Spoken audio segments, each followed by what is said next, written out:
Hey, salut à toi et bienvenue dans cette nouvelle vidéo. Dans cette vidéo, je suis toujours à Malte et je vais te faire un petit tuto parce que il n'y a pas de vagues, tu le vois sur Instagram, j'essaie de chercher des vagues, c'est pour rigoler à chaque fois mais il n'y a pas de vagues ici. Donc je vais te faire un petit tuto aujourd'hui, je pense que on a eu de bons retours là-dessus. Ça vous a plu les tutos sur les planches, sur les vagues et puis vous nous avez demandé sur Instagram. Donc aujourd'hui c'est un tuto sur les combinaisons. Qu'est-ce qu'on utilise avec Paul comme combinaison quand on va surfer? Alors c'est simple, l'été.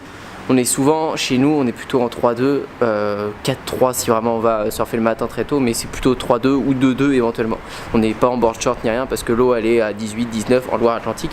Quand on va sur Osgore ou quand on va dans les Landes, des fois on peut être en board short très rarement, sinon on est en 2-2. 2-2 ou 3-2. Et je vais vous parler après des marques qu'on utilise. L'hiver chez nous on est surtout en 5-3, voire en 6-5-4, enfin des grosses combinaisons avec des cagoules intégrées de temps en temps ou pas. Mais on a vraiment des grosses épaisseurs, il n'y a personne pratiquement qui est en 4-3 chez nous, ou, à moins que ceux qui restent avec du vieux matos. Mais sinon on est avec du 5-3 ou du 6 mm pour l'hiver parce qu'elle est vraiment très froide. On s'équipe toujours avec des chaussons, des gants et des cagoules en plein hiver. Je vous conseille vraiment de mettre une cagoule à part quand l'eau est en dessous de 15 degrés. Même si on peut faire des canards et même si ça va encore, ça se tient quand l'eau est en dessous de 15 degrés.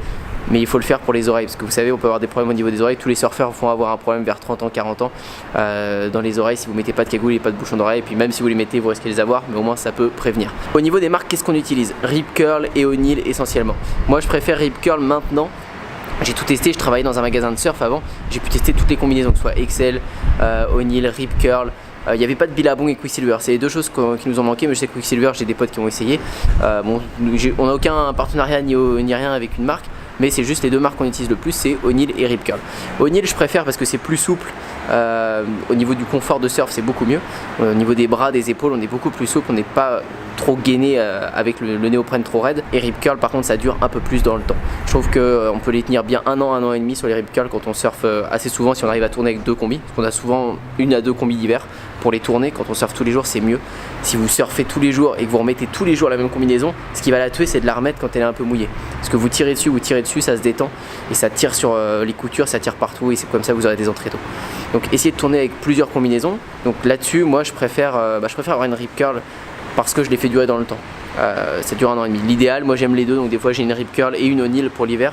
D'autres marques qui sont bien, qui résistent énormément, c'est Patagonia. Patagonia c'est très bien, ça résiste à fond. Par contre c'est vraiment trop raide et ça pour moi c'est pas supportable. J'aime vraiment en surf être très souple, quitte à avoir un peu plus froid ou qu'elle soit un peu moins résistante, je préfère être souple dans l'eau. C'est dans l'eau que j'ai besoin d'être confortable.